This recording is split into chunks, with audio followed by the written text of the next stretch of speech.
Pagi hari ini kita akan melanjutkan, kita akan belajar tentang pemuritan. Saudara, kenapa kita bicara pemuritan bulan ini? Karena saya percaya bahwa pemuritan itu merupakan sesuatu yang sangat berharga di hati Tuhan. Pemuritan adalah sesuatu yang sangat berharga di hati Tuhan. Nah, pagi hari ini saya ingin kita belajar dari sebuah kisah di dalam Alkitab, sebuah perikop di dalam Alkitab. Saya dulu sering baca kisah ini dan saya tidak mengerti. Nah, saya nggak tahu apakah Bapak Ibu juga punya pertanyaan, tentang kisah ini. Ya, sebelumnya saya mau welcome teman-teman yang beberapa wajah yang cukup lama saya belum temui. Ya, selamat datang, welcome to JKI Mawar Sharon. Ya, mari kita berikan tepuk tangan yuk untuk saudara-saudara kita. Ya, dari sebelah sini ya. Mari kita sama-sama akan buka. Kita gambarnya dulu, silakan ditampilkan. Ini second home ya. Ini adalah peristiwa di mana Tuhan Yesus memanggil murid-murid yang pertama. Kita akan buka di dalam Markus pasal yang pertama, ayat yang ke-16 sampai yang ke-20. Nah, mari kita perhatikan kisah ini. Mari kita masuk dalam cerita ini. Dikatakan ketika Yesus sedang berjalan menyusur danau Galilea, ia melihat Simon dan Andreas, saudara Simon. Mereka sedang menebarkan jala di danau sebab mereka penjala ikan. Berikutnya, Yesus berkata kepada mereka, "Mari ikutlah aku dan kamu akan kujadikan penjala manusia." Lalu mereka pun segera meninggalkan jalannya dan mengikuti Dia. Dan setelah Yesus meneruskan perjalanannya sedikit lagi, dilihatnya Yakobus anak Zebedeus dan Yohanes saudaranya sedang membereskan jala di dalam perahu. Lalu Yesus memanggil mereka dan mereka meninggalkan ayahnya. Ya, ini akan jadi kata kunci. Zebedeus di dalam perahu bersama orang-orang upahannya lalu mengikuti Dia. Saudara, bayangkan kalau Anda baca, coba untuk kita mengimajinasikan kisah ini. Apa yang terjadi? Andai katakanlah pagi hari ini Pak Ari dan sekeluarga dan Lani pulang dari gereja, mampir ke Mall Paragon bersama dengan anak-anaknya akan makan. Oke? Dan pada waktu mereka sudah sampai di Paragon, baru akan makan, tiba-tiba ada seorang asing datang menghampiri salah satu anak mereka, katakanlah Grace ya, umpama. Lalu dia berkata, "Mari, ikutlah aku." Dan kemudian yang dilakukan oleh Grace, kemudian dia segera meninggalkan ayahnya dan mengikuti orang ini. Kira-kira kalau Anda jadi orang tuanya, bisa mengerti kisah ini enggak? Ini cerita yang masuk akal enggak, saudara? Enggak masuk akal ya. Nah, oleh karena itu kita harus mengerti yang namanya konteks. Konteks itu adalah apa yang terjadi pada zaman itu. Untuk kita mengerti Alkitab, ada banyak hal yang akan sulit kita mengerti kalau kita tidak mempelajari, tidak tahu apa sih yang terjadi budayanya zaman itu. Oleh karena itu, yuk kita lihat ya. Mari kita sama-sama belajar. Yang pertama begini, tampilkan. Mengapa murid-murid pertama itu langsung meninggalkan kehidupan mereka? Dikatakan mereka meninggalkan ayah mereka dan mengikut Yesus. Jawabannya kita harus belajar dari konteks. Yuk kita lihat. Berikutnya. Ya, saudara lihat bahwa Israel mempunyai cara pendidikan yang berbeda. Cara sistem pendidikan mereka itu sedikit berbeda dengan kita. Mereka dari usia 6 sampai 10 tahun, pendidikan yang paling muda, anak-anak itu mereka diharuskan untuk belajar Taurat. Taurat itu adalah apa, saudara? 5 kitab yang kita kenal pertama di Perjanjian Lama. Kejadian, Keluaran, Imamat, Bilangan, dan Ulangan. Dan mereka harus menghafal dari sejak umur 6 tahun sampai 10 tahun. Itu cara pendidikan mereka, itu yang paling utama buat mereka. Yang kedua adalah namanya Bet Talmud. Bet Talmud itu antara 10 sampai 14 tahun di mana orang-orang yang lulus dari yang awal, mereka belajar yang namanya Tanak. Tanak itu kitab-kitab lain di dalam Perjanjian Lama. Dan kali ini mereka bukan hanya menghafal, tapi mereka belajar untuk mengerti, belajar untuk interpretasi dari kitab itu. Jadi mulai belajar critical thinking, bukan cuma hafal gitu. Tapi mulai mengartikan. Nah, tidak semua anak yang dari pendidikan dasar itu bisa masuk ke pendidikan menengah. Hanya anak-anak yang dianggap pandai, hanya dianggap berhasil dalam kehidupan mereka yang kemudian naik ke level berikutnya. Dan kemudian yang terakhir ada yang namanya Beit Midrash. Beit Midrash ini terjadi setelah mereka selesai dengan sebelumnya Beit Talmud. Sekali lagi anak-anak ini kemudian tersaring. Mereka kemudian harus membuktikan diri bahwa mereka mahir di dalam pengetahuan Taurat mereka, dan kemudian orang tua mereka berusaha untuk mencarikan guru-guru yang terbaik, yaitu pada zaman itu adalah rabi. Tidak semua, ya, hanya sebagian kecil saya katakan, yang orang-orang yang kemudian lanjut ke tahap terakhir. Oleh karena itu kalau kita baca di dalam kisah ini mereka sedang bekerja, ada interpretasi bahwa mereka itu bekerja setelah usia umur 15 tahun. Jadi saya mau ingatkan bahwa orang-orang Israel, mereka mengajar anak-anak mereka untuk bekerja profesi dari orang tua mereka itu dari umur sangat amat muda. Sangat amat muda sudah dilibatkan. Terutama bagi mereka yang kemudian tidak masuk ke tahap akhir. Yang tidak belajar mengikuti rabi. Jadi kita tahu bahwa di sini murid-murid yang pertama ini mereka termasuk golongan yang boleh dikata tidak berhasil dalam kehidupannya. Mereka bukanlah orang yang kelas atas, bukan ekonomi kelas atas. Mereka bukan orang yang secara intelektual termasuk yang top, paling tinggi, bukan. Karena kalau mereka top, mereka sudah ikut rabi. Nah, oleh karena itu, pada waktu mereka sedang bekerja, ada seorang rabi usia 30 tahun yang namanya Yesus sedang melintas, kemudian dia berkata, "Mari ikutlah aku." Jadi dari semenjak mereka muda, mereka sebetulnya memimpikan untuk bisa belajar dari seorang rabi. Karena itu dianggap prestis buat masyarakat mereka. Bisa ngerti ya? Jadi begitu mereka mendengar ucapan itu, tanpa pikir panjang mereka langsung meninggalkan semuanya dan mereka ikut Yesus.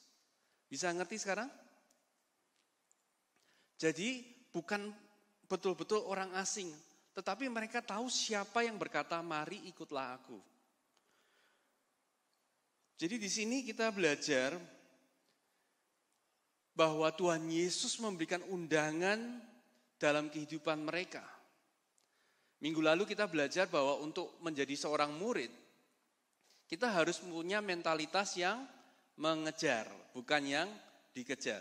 Masih ingat poin itu minggu lalu? Mengejar. Saya percaya dari sejak mereka kecil, mereka sudah mencoba untuk mengejar. Untuk lulus, untuk menjadi lulusan terbaik, untuk masuk mempunyai karir yang terbaik. Tapi mereka tidak berhasil. Di tengah situasi seperti itu, tiba-tiba ada seorang rabi yang namanya Yesus, baru memulai pelayanannya. Dia berkata, "Mari ikutlah aku." Jadi ini bukan murid mengejar guru, tapi guru memberikan suatu undangan. Bukan karena mereka nggak mengejar, tapi karena ini adalah satu kesempatan yang sangat super langka. Ya, jadi kita bisa mengerti konteks, kalau kita mengerti konteks ceritanya ini jadi lebih masuk akal. Nah, pada waktu mereka ikut, jangan membayangkan bahwa pola pemuritan zaman itu bukanlah seperti kayak ikut seminar, seperti kita. Bukan ikut kelas, yuk kelasnya setiap Senin, Rabu, dan Jumat, kayak kuliah. Bukan kursus padat, ayo seminggu ikut saya ajarin semua tentang Alkitab. Bukan itu semua, tetapi masuk ke dalam sebuah family. Silakan. Masuk ke dalam sebuah family atau second home. Jadi pola pemuritan, kalau kita ngomongin pemuritan, pada awalnya itu bukan bicarain kelas, bukan seminar, tetapi ajakan, mari ikutlah aku untuk bergabung di dalam sebuah keluarga. Atau kita sebut dengan second home. Nah, kenapa disebut second home? Mereka punya istilah begini, silakan. Namanya following the dust of a rabbi, itu istilahnya. Mereka harus mengikuti setiap langkah jejak dari seorang rabi. Artinya mereka akan pindah dari rumah orang tua mereka dan mereka akan bersama dengan rabi mereka selama 24 jam dalam sehari, 7 hari dalam seminggu. Itulah pengertian murid. Jadi bukan cuma datang setiap hari Minggu jam 9 pagi dan kemudian jam 10 pulang. Tapi pemuritan yang dimaksud adalah 24 jam kamu memperhatikan rabi itu seperti apa dan kamu tirukan dari cara makan, cara minum. Jadi bukan bicara soal hanya belajar Alkitab, belajar Taurat, tapi belajar kehidupan secara utuh. Jadi pemuritan tidak bicara mengenai hanya pengetahuan Alkitab, tapi kita belajar untuk menjadi semakin serupa dengan Kristus, itu di semua area. Katakan sama-sama, semua area. Jadi artinya di dalam pekerjaan bagaimana saya menjadi pengikut Kristus. Waktu saya mendidik anak, bagaimana saya semakin serupa menjadi pengikut Kristus. Pada waktu saya sosialisasi dengan bersosial dengan tetangga, bagaimana saya juga semakin serupa dengan Kristus. Jadi pemuritan bicara mengenai seluruh aspek dalam kehidupan. Mereka akan makan, minum, numpang di tempatnya rabi itu, kemanapun rabi itu pergi mereka akan ikut. Sampai mereka usia kurang lebih 30 tahun, dan kemudian murid-murid yang mampu, yang berhasil, mereka kemudian akan menjadi seorang rabi juga. Dan rabi di konteks Yahudi, di konteks zaman itu, ada sampai sekarang, adalah orang yang sangat amat terhormat di masyarakat. Jadi sangat amat dihormati, itu kelas paling tinggi di budaya orang-orang Israel. Jadi kita di sini melihat bahwa pemuritan sebetulnya itu bicara mengenai memberikan hidup. Oleh karena itu, kita ini bukan hanya ikut kelas, tapi firman Tuhan katakan kita ini diadopsi masuk dalam sebuah keluarga. Roma 8 ayat 15 berkata begini, sebab kamu tidak menerima roh perbudakan yang membuat kamu menjadi takut lagi, tetapi kamu telah menerima roh yang menjadikan kamu anak Allah. Oleh roh itu kita berseru, ya Aba, ya Bapa. Di dalam beberapa terjemahan dikatakan, tetapi kamu telah menerima roh yang mengadopsi kamu menjadi anak Allah. Mengadopsi. Artinya pada saat kita menerima Tuhan Yesus sebagai Tuhan dan Juru Selamat, bukan hanya status di KTP, tapi bicara mengenai pindah status keluarga. Karena itu disebut second home. Rumah kedua, keluarga kedua. Oleh karena itu, kita harus belajar inilah tipe pemuritan yang dimaksud. Bahwa kita tidak mungkin dimuridkan kalau kita tidak memberikan diri untuk masuk di dalam sebuah keluarga kerajaan Allah. Yang pertama, kita belajar itu dari contoh. Kenapa kok keluarga? Karena kita murid itu belajar dari contoh. Berapa banyak dari para orang tua di sini akan setuju kalau anak itu lebih mengikuti contoh kita daripada mengikuti perintah kita.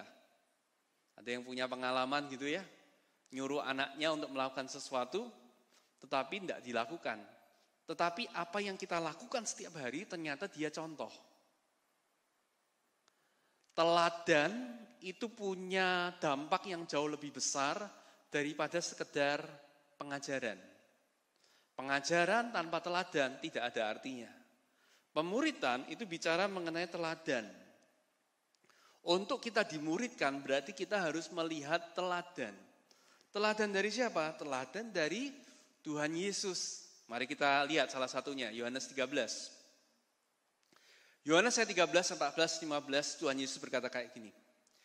Jadi jikalau aku membasuh kakimu, yang pada waktu itu adalah pekerjaan yang paling hina yang bisa dilakukan, aku yang adalah Tuhan dan gurumu, maka kamu pun wajib saling membasuh kakimu. Sebab aku telah memberikan suatu teladan, bukan suatu perintah kepada kamu. Supaya kamu juga berbuat sama seperti yang telah ku perbuat kepadamu. Jadi pemuritan bukan bicara mengenai dengar perintah, tapi bicara mengenai teladan. Artinya untuk menjadi murid yang baik, kita harus mencontoh teladan dari Yesus. Di dalam situasi ini, di dalam konflik seperti ini, apa yang Yesus akan lakukan? Itulah namanya meniru teladan. Bahkan kita akan lihat bahwa murid-murid Yesus, mereka pun belajar yang namanya habit atau kebiasaan itu dari Tuhan. Mereka melihat setiap hari ya, bayangin 24 jam, 7 hari dalam seminggu ikut terus. Tahu kebiasaannya, betul? Dikatakan di dalam Lukas pasal yang ke-11 ayat yang pertama dikatakan seperti ini. Pada suatu kali Yesus sedang berdoa di salah satu tempat. Ketika ia berhenti berdoa, berkatalah seorang dari murid-muridnya kepadanya, Tuhan, ajarlah kami berdoa, sama seperti yang diajarkan Yohanes kepada murid-muridnya. Coba Anda perhatikan ayat ini, dikatakan pada suatu kali Yesus sedang berdoa di salah satu tempat. Berarti dia sering melakukan itu. Berkatalah ketika ia berhenti berdoa, berkatalah murid-muridnya. Jadi bisa bayangkan, coba setiap kali kita baca Alkitab, coba pakai imajinasi kita. Tuhan Yesus baru selesai berdoa, kemudian murid-muridnya tanya, barusan selesai berdoa, kemudian dia tanya, Tuhan ajari dong caranya berdoa. Kira-kira doanya Tuhan Yesus itu menarik atau tidak? Menurut Bapak Ibu gimana? Menurut saudara? Menarik enggak? Kalau doanya Tuhan Yesus membosankan, enggak ada kuasanya, biasa-biasa aja, saya jamin ikut yang murid ini tidak akan pernah berkata, Tuhan tolong ajari kami berdoa. Betul apa betul? Betul kan? Kalau murid-murid tidak melihat sesuatu di pandangan mata mereka sendiri, sesuatu yang powerful, sesuatu yang wah kok bisa gitu ya doanya ya. Kalau mereka tidak kagum, ngapain mereka tanya? Tuhan Yesus nggak pernah toh, ya murid-murid hari ini kita belajar tentang doa ya. Terus minggu depan kita belajar tentang bersaksi ya. Minggu depan kita kelas berikutnya kita akan belajar untuk memuji Tuhan ya. Kan nggak begitu saudara. Mereka lihat keseharian, memberikan contoh demi contoh demi contoh. Mereka lihat kebiasaan demi kebiasaan dari Tuhan Yesus. Di sini kita lihat bahwa doa bukan sesuatu yang diajarkan, tapi sesuatu yang diteladankan. Saya beberapa kali melihat, saudara, ada orang-orang di dalam kehidupan yang Tuhan taruh, pada waktu dia berdoa, saya jadi tertarik gitu. Kok bisa kayak begini ya? Yang ini kalau doa, aku tertarik nih, aku pengen tahu, ajari dong caranya doa kayak gitu gimana. Saudara, kira-kira saya bayangkan itulah yang terjadi. Pasti doanya itu doa yang menarik, doa yang tidak bertele-tele, doa yang tidak membosankan pasti. Itu kita belajar dari contoh, dari kebiasaan. Itu belajar dari seorang murid. Yang kedua, di dalam second home kita belajar dari perbincangan yang personal. perbincangan yang pribadi. Ada suatu kisah dalam Lukas pasalnya ke-19 ayat 18 sampai ayat yang 23. Pada suatu kali ketika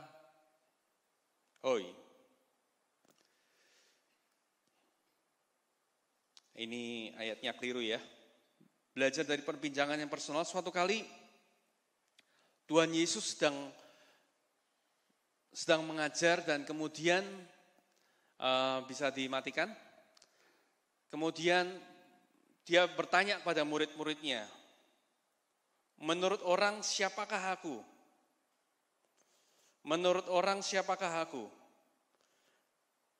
Dan kemudian murid-muridnya bertanya, ada yang berkata Elia. Ada yang berkata engkau adalah seorang nabi. Di Matius 16 ayat 13 sampai 20. Matius 16, saya akan bacakan aja.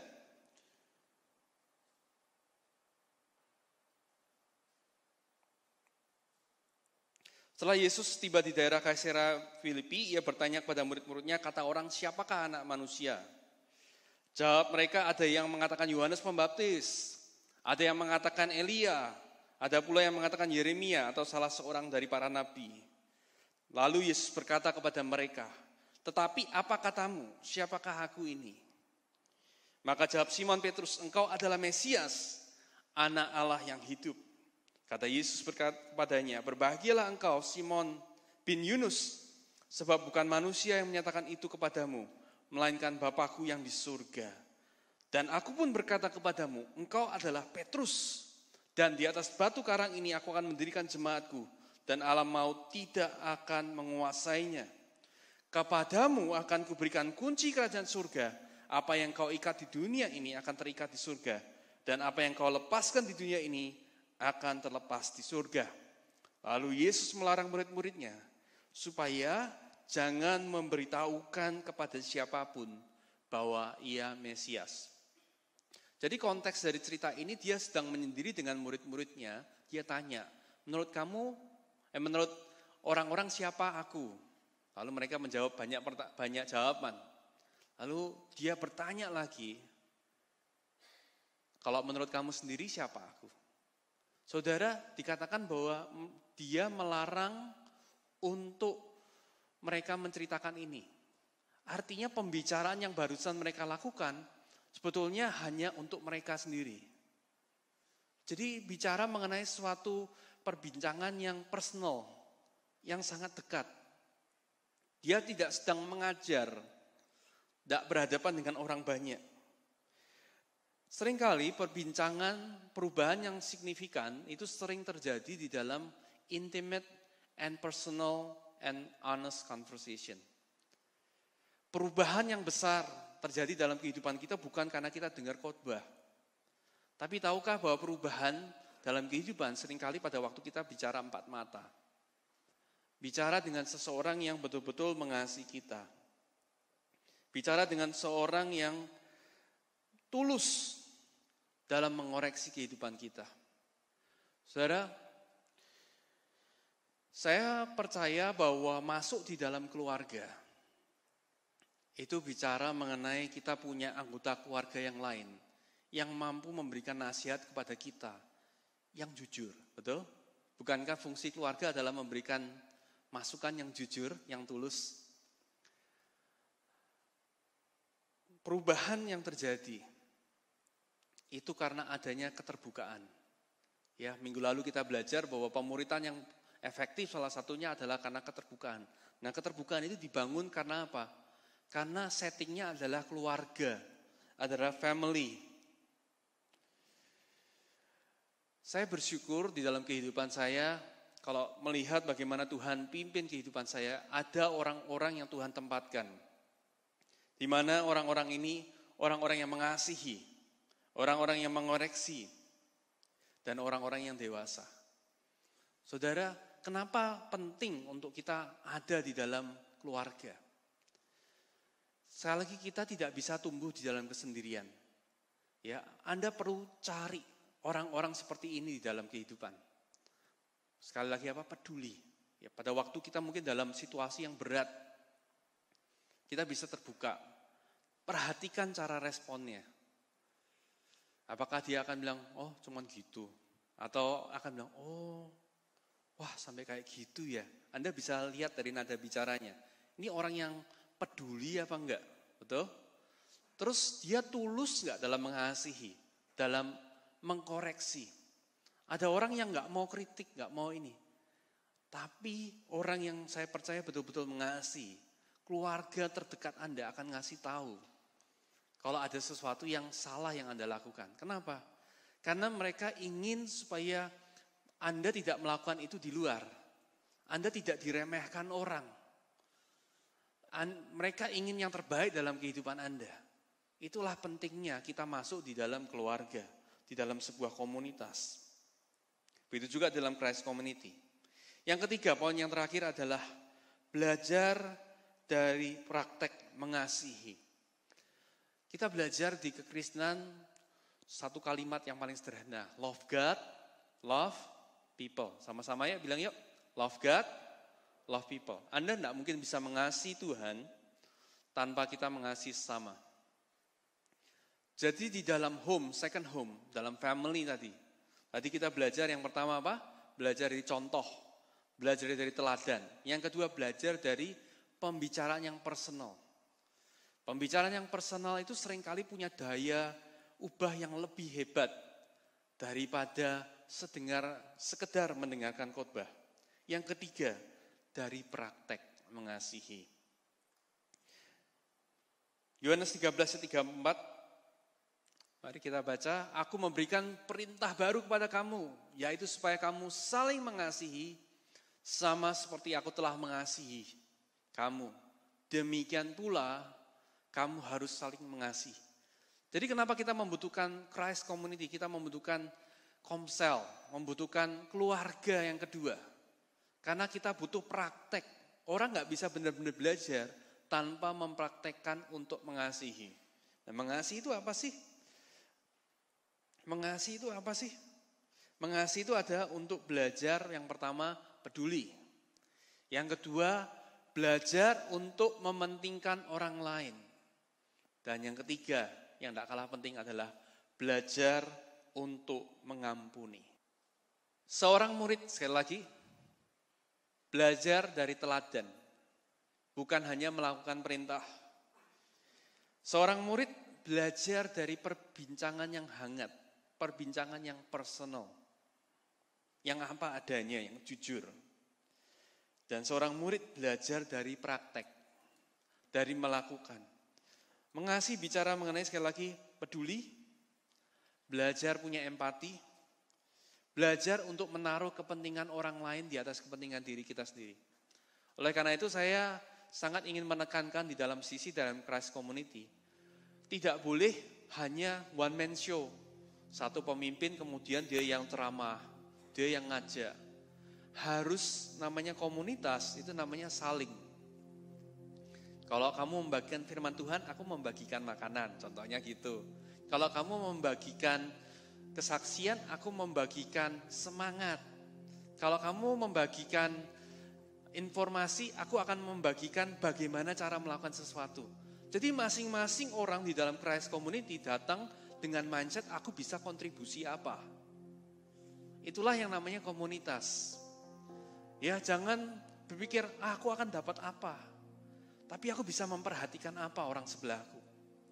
Aku bisa melakukan sesuatu apa untuk saudara-saudaraku yang lain. Itulah keluarga, betul? Betul enggak? Kalau di dalam keluarga saya percaya bukan cuma satu ya. Cuma ayah yang melakukan semuanya, yang lain pasif, cuma terima. Tapi semuanya punya bagian yang bisa dilakukan. Seorang anak pun bisa memberkati ayah, bisa memberkati ibu, bisa memberkati saudara yang lain. Begitu juga konsep pemuritan yang diajarkan adalah bicara mengenai family, keluarga, second home. Saya menutup dengan ini. Tidak ada keluarga yang sempurna. Namun tidak ada satupun dari kita yang bisa hidup tanpanya. Saudara pulang dari sini, saya harap mungkin bagi Bapak Ibu, saudara-saudara yang menyaksikan, Anda belum punya komunitas, segera ya hubungi saya, hubungi Pastor Abed. Pak, saya rindu ada sisi. Pak, rindu saya tergabung dalam sisi. Yuk kita bikin. Kenapa? Kita tidak bisa tumbuh dalam sendirian. Anda tidak bisa belajar mengasihi dengan hanya mengasihi diri sendiri. Itu namanya mengasihani diri sendiri. Ya, kita butuh untuk mempraktekkan ajaran Kristus dengan saudara-saudara kita. Galatia 3 ayat 29, ini adalah apa yang Tuhan ingin terjadi. Dikatakan gini, dan jikalau kamu adalah milik Kristus, maka kamu juga adalah keturunan Abraham. Keturunan bicara apa? Keluarga. Dan berhak menerima janji Allah. Sekali lagi kita ini diadopsi oleh Roh Kudus menjadi anggota keluarga kerajaannya. Kita harus hidup dimuridkan dengan cara yang sama juga. Bicara mengenai keluarga, saudara, saya ingin sampaikan bahwa tidak ada istilah mantan keluarga. Setuju nggak? Sekali kita jadi anggota keluarga, selamanya jadi anggota keluarga. Tidak ada istilah mantan. Oh, kamu mantan anggota aku, kamu mantan ini. Tidak bisa, saudara. Begitu sudah diadopsi, selamanya akan seperti itu. Saya ingin sampaikan, mungkin ada saudara yang nonton, yang menyaksikan acara ini. Saya ingin menyampaikan begini. Walaupun Anda mungkin sudah dulu pernah kenal Tuhan, Anda terima Tuhan Yesus sebagai Tuhan dan Juru Selamat, tapi Anda sudah berjalan jauh. Lewat keputusan-keputusan kehidupan Anda sudah mungkin melakukan banyak hal yang salah. Saya mau katakan bahwa Tuhan Yesus itu tetap mengasihi Anda, karena Anda tetap anggota keluarganya. Sekali keluarga, tetap keluarga. Saya ingin katakan bahwa Tuhan Yesus tetap membuka tangan kepada kita semua. Seberapa jauh pun hati kita, seberapa jauh pun kehidupan kita, Dia selalu bilang, welcome home. Selamat datang ke rumah, selamat datang ke keluarga. Saudara, sometimes, saya mau berkata, saya tutup, sometimes we can see God's invisible hand through people He has placed in your life. Pada waktu saya mengalami masa-masa yang sulit, ya pergumulan berat, saya bisa melihat tangan Tuhan yang tidak terlihat. Ya, agak lucu ya, melihat tangan Tuhan yang tidak terlihat. Itu lewat orang-orang di sekitar.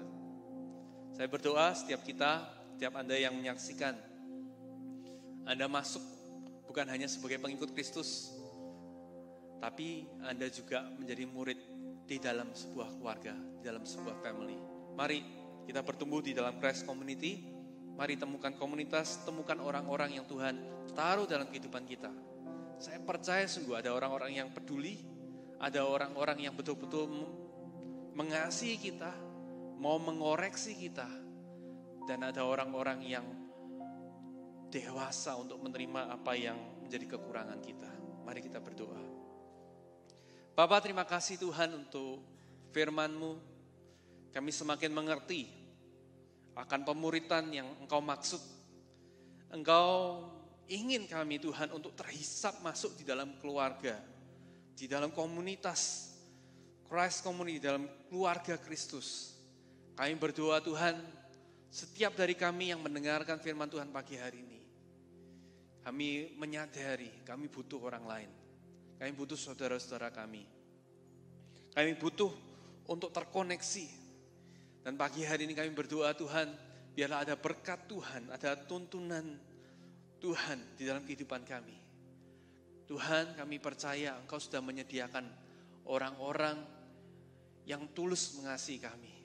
Temukan kami Tuhan dengan mereka Tuhan. Kami berdoa Tuhan, kami juga boleh menjadi orang-orang yang tulus Tuhan, untuk banyak jiwa-jiwa yang membutuhkan Engkau Tuhan. Kami berdoa Tuhan, biarlah cahaya Kristus boleh semakin nampak dan nyata dalam kehidupan kami. Terima kasih Tuhan.